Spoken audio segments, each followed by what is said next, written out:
Oh, hi. You just caught me while I was listening to Pulse Demon by Merzbow. Certain circumstances made it so that we couldn't put a video up last week, but my brother and I are editing together our video for today, and we couldn't be bothered to reshoot the video because we just didn't have the time. So, here's the video. Sorry it's late. We'll try to make it not happen again.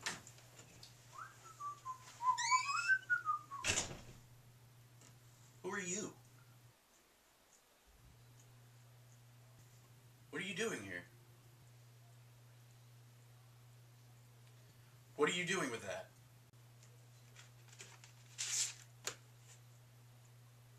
No, don't! That's really hard to find!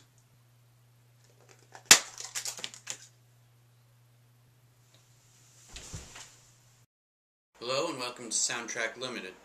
Today I'll be reviewing two new tracks from two very different artists. One of them is Justin Timberlake's Suit and Tie, and the other one is Pete Swanson's Life Ends at 30. Pete Swanson is a noise musician who has been releasing music for a number of years, and was originally part of the duo Yellow Swans. This track, Life Ends at 30, is the closing track on his upcoming EP, Punk Authority. The track is 13 minutes long, and it's very harsh and noisy, but it has a pulsating beat under it. Just a drum machine and a bass line that's just heavy and keeps going the whole time. The sounds on this track are just these static electrical interferences that just crash into each other and just become these new sounds of just horrific, noisy, just Armageddon. It almost feels like somebody's just taken a drill and put it in your ear and is just drilling right into your brain. Yet, despite this, noise music still has its audience, and this track feels like it would very well fit into that audience's expectations. It certainly fit into my expectations. But what separates it from other noise artists is that it does have this pulsating dance beat under it, and it makes it almost feel a little bit more listenable than most noise music. So I gotta say that I love this track, and I highly recommend it to anybody who likes noise music or is looking to get into noise music. The second track I am reviewing is the new Justin Timberlake track, Suit and Tie.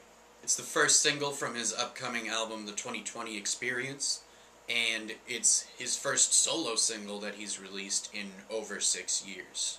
To give it a quick overview, I would say that it's just catchy, poppy R&B music.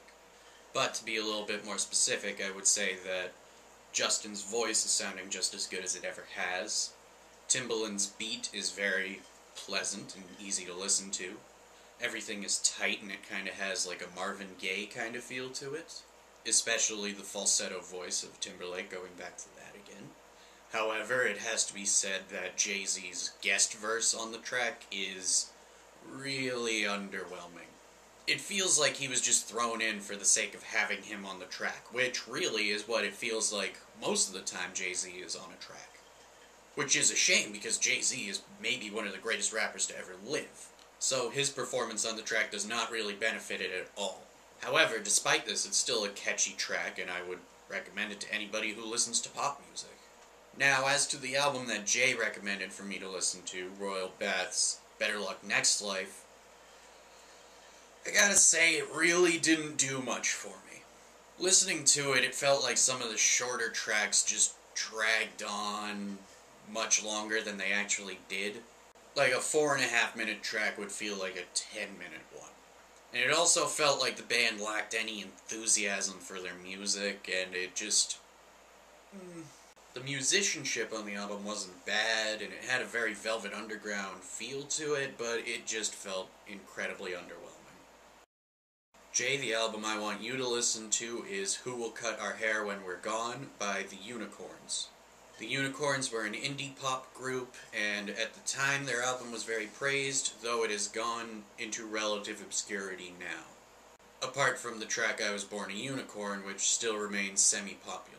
And that's all I've got, so goodbye.